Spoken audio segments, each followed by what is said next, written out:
Bismillahirrahmanirrahim. Brothers and sisters in Islam, I welcome you with the universal greeting of Islam. Assalamu alaikum wa rahmatullahi wa barakatuh.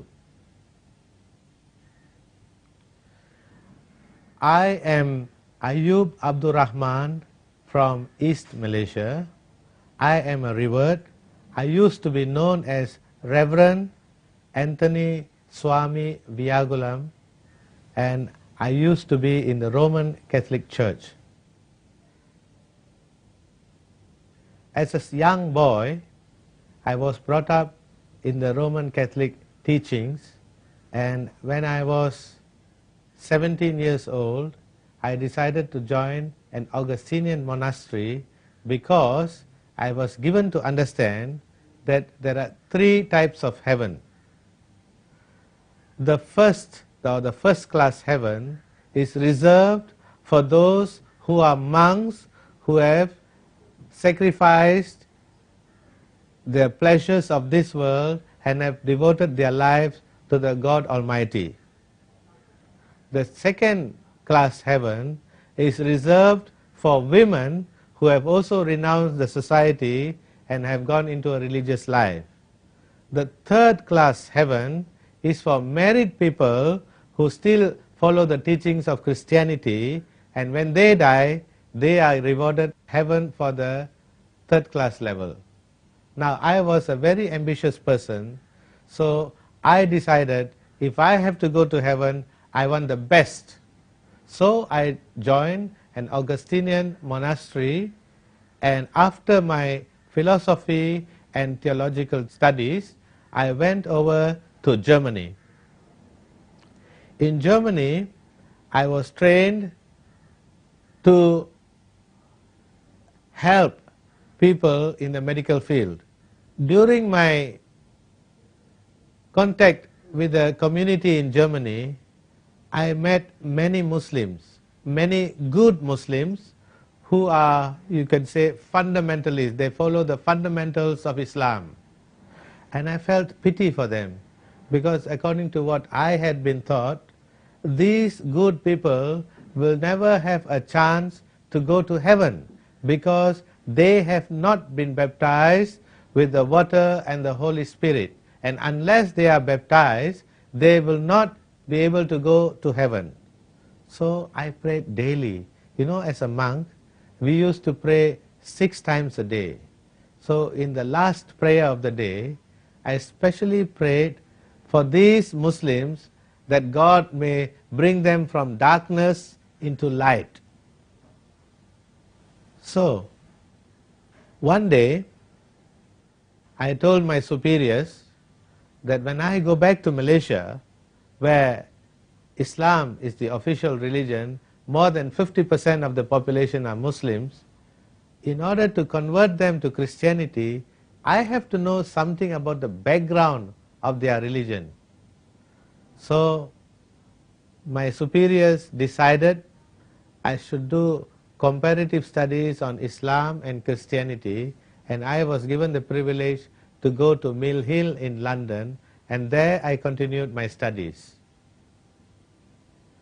Brothers and sisters in Islam, one of the first few Muslim scholars that I met, they were from Libya.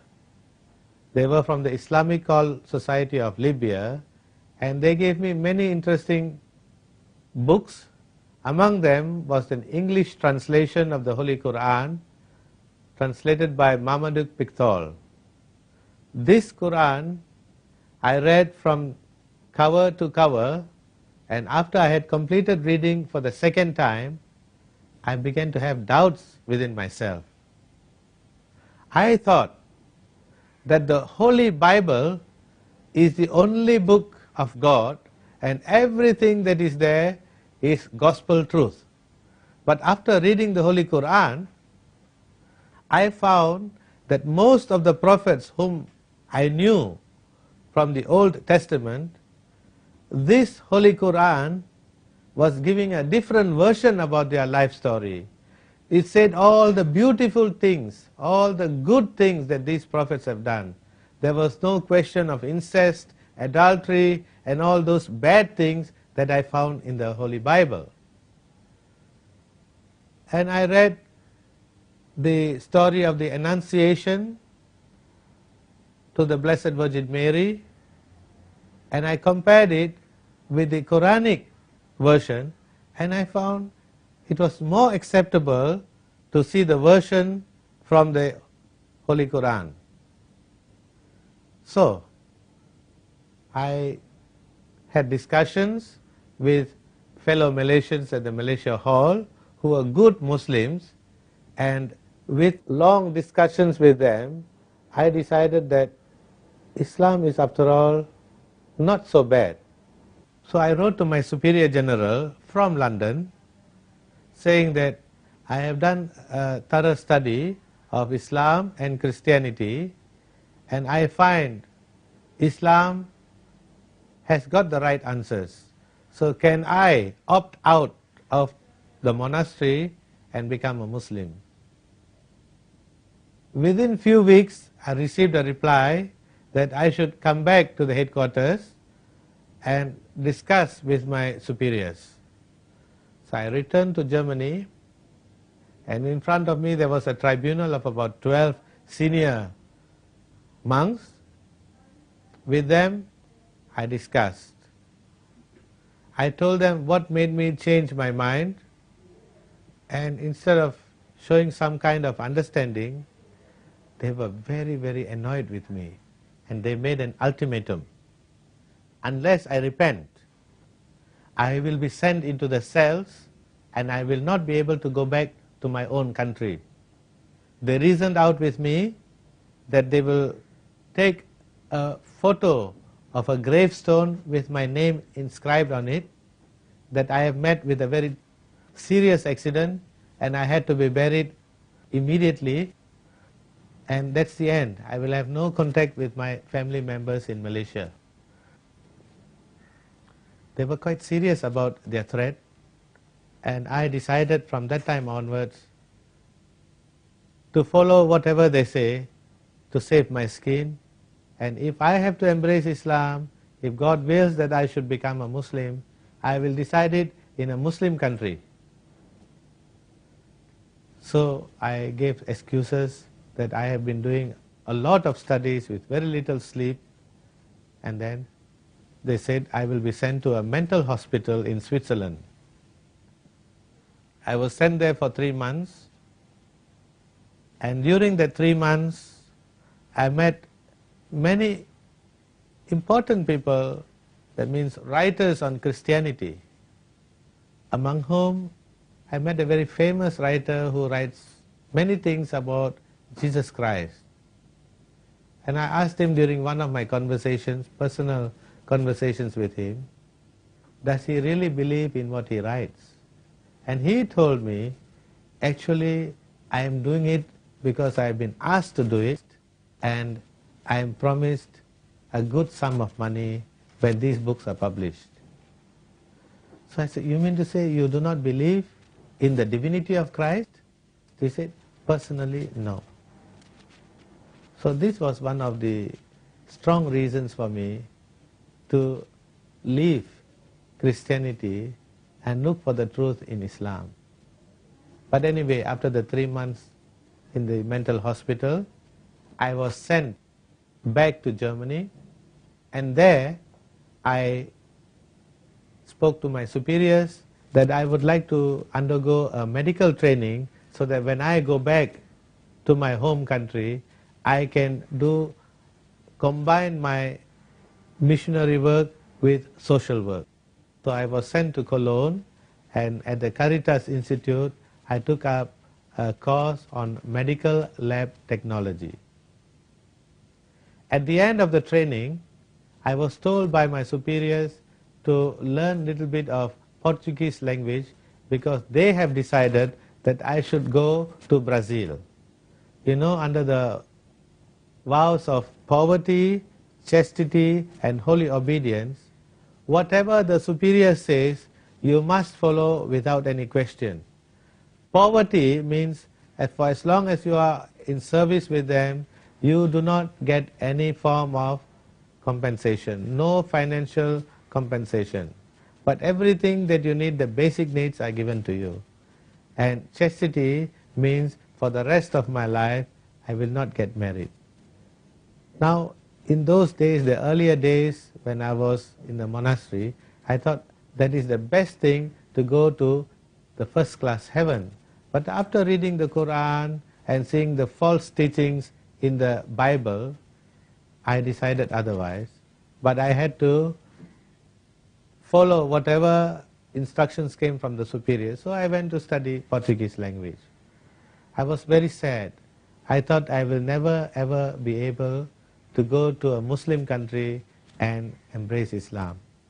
But God has His way. About 2 weeks after the instruction was given that I will be going to Porto Alegre in Brazil, a telegram came from Ipoh, Perak, saying that the monk who was in charge of a new hospital had fallen down from the staircase and broken his arm, and he will be sent back to Germany, and as a replacement within 24 hours someone else has to be sent back to Ipoh to work in that hospital. The only choice they could think of at that time was me. Finally, Alhamdulillah, God had answered my prayer. You know, under the vows of poverty, chastity and holy obedience, whatever the superior says, you must follow without any question. Poverty means for as long as you are in service with them, you do not get any form of compensation, no financial compensation. But everything that you need, the basic needs are given to you. And chastity means for the rest of my life, I will not get married. Now, in those days, the earlier days when I was in the monastery, I thought that is the best thing to go to the first class heaven. But after reading the Quran and seeing the false teachings in the Bible, I decided otherwise. But I had to follow whatever instructions came from the superior. So I went to study Portuguese language. I was very sad. I thought I will never ever be able to go to a Muslim country and embrace Islam. But God has His way. About 2 weeks after the instruction was given that I will be going to Porto Alegre in Brazil, a telegram came from Ipoh, Perak, saying that the monk who was in charge of a new hospital had fallen down from the staircase and broken his arm, and he will be sent back to Germany, and as a replacement within 24 hours someone else has to be sent back to Ipoh to work in that hospital. The only choice they could think of at that time was me. Finally, Alhamdulillah, God had answered my prayer. So I was sent back to Malaysia instead of Brazil, and there I did not know how to go about to become a Muslim. I was in this monastery in Ipoh, so it took me some time, and once I contacted a Muslim convert by the name of Jakob Scholler, also a German. I told him of my personal wishes, and he introduced me to the first Prime Minister of Malaysia, the late Tunku Abdul Rahman, and gave me the Holy Quran. But still I was not guided on how to go about to embrace Islam. Once I had plucked enough courage, I spoke to the regional superior for Asia, and I mentioned to him of my wishes to leave the monastery and become a Muslim. He said, this is a very serious decision. I have to put it in writing and address to the Superior General. So I followed his instructions and wrote a letter to the Superior General of the Augustinian Monastery. After about 2 months, I received a reply that they cannot force and keep me in a monastery, but definitely I will not be given any financial compensation for the 12 years of service. So I left the monastery and went home. When I went home, I thought my parents would have more understanding and will receive me with open arms. I was mistaken. My mother was not at all happy that I had left the monastery, a secure place, to become a Muslim. She said, what is so good about the Malay community? In Malaysia, Islam is always thought of as the religion of the Malay community. So if a Malay does not live a good life, they say Muslims are no good. So we have black sheep everywhere in every society. But the Malay community were the ones who were supposed to give the image of the true Islam. So my mother said that she will not accept me as her son and I should leave. So I did not know where to go. Being in the monastery for more than 12 years, I was so used to that secure life. So now I had to go again to look for people who will look after me. I decided to go to Kuala Lumpur, where I have an elder brother. And there I spoke to him and I told him of my position. He was sympathetic, but at the same time, he did not know what to do. He said, you can stay with me, but don't make it too obvious, because I am staying with in-laws, and if they come to know I am supporting you, not only you will be chased out, I will be chased out with you. So I stayed with him for about a week. In between, I had applied for further studies, and during that 1 week while I was with my brother, a letter came from Australia that I had been selected to undergo a 6 months training in Melbourne University. So I went to the Qantas Airlines, where they had sent my ticket, and left for Australia. While in Australia, during my training, I was already making plans. What do I do after the training? So I decided to look for advertisements where they advertise for medical workers for Saudi Arabia. And once I found that application, the vacancy form, I applied to Dr. Baksh Hospital in Jeddah, and I was offered a position as Medical Lab Scientific Officer. So I decided to come back to Malaysia after the 6 months training, and I embraced Islam in Malaysia at the residence of the Chief Minister of Sarawak, and after 3 days left for Jeddah to work in a medical center. During this time, I made several trips to Mecca, made my Umrah, came to know more about Islam, and after the contract of 2.5 years, I was invited back to Sarawak to set up a medical center in Kuching. The Chief Minister also advised me to get married because I'm no more a monk. But unfortunately, in the 12 years as a monk, nobody taught me how to date. So I did not know how to go about choosing a life partner. Usually in our Indian custom, it is customary that the parents look for a bride. But in my case, my parents were against my decision to become a Muslim. So they will not look for a good Muslim bride. But Allah has His ways. By accident, my conversion ceremony, the photos that were taken was published in a very leading Islamic magazine, and by accident my wife also saw this magazine, and she said, he is a former Roman Catholic monk, a forgiver of sins, and now he has come to Islam. He must be a good person. So when we met casually through our social work, I also felt that if I have to get married, it should be somebody virtuous.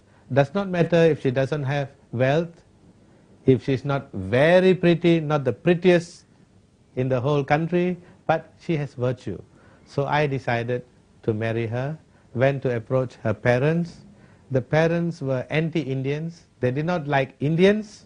So again, I had to wait. One day, the governor of Sarawak casually asked me, will I ever get married? I'm going to remain as a Islamic monk. So I told him, I want to marry local girls, but the parents don't like me. During my weekly visits to His Excellency the Governor of Sarawak, he asked me very casually, have I found the right girl to get married? And I told him of my problems. I said, finally I have found a virtuous woman, but unfortunately her parents do not want an Indian son-in-law. He was taken aback, so he instructed one of his lady ministers to visit this home and find out what was the thing that they did not like in me. And when the minister went to visit this family, they said they had doubts whether I am a married man, perhaps I have a wife in India, perhaps I have another wife in West Malaysia, and now I have come to Kuching and asking for the hand of the one and only daughter. So the minister reassured them that I was a former Roman Catholic monk, I was never married, and I live a very good, virtuous life, and it is only fitting that if the daughter agrees that I should be married to her. So after these things were explained very nicely to my present mother-in-law, she called for a meeting of all her relatives with me, and there they started asking me whether I don't know how to recite the Fatiha, whether I pray 5 times a day, whether I know the fundamentals of Islam, and when I had answered them very correctly, then they decided on the amount of money I should spend for the wedding. When they asked for 7,000, I said, why not make it a round number, make it 10,000. They were taken aback because I had saved my money. So we decided on that day that we will spend $10,000, and we had a very simple wedding, but to make it very, very memorable, even the governor of Sarawak attended my wedding. So in 1983, 27th March, I got married to my present wife. And I have now 2 sons and work in a clinic in Kuching, but I am doing da'wah because in the past many years as a Christian monk, I had baptized many, many thousands of non-Christians, and I've brought Christianity to them. So now, to repent for all my wrong deeds in the past, I am doing da'wah to all the rural areas in Sarawak. I wish to conclude, wa billahi tawfiq wal hidayah, wassalamu alaikum wa rahmatullahi wa barakatuh.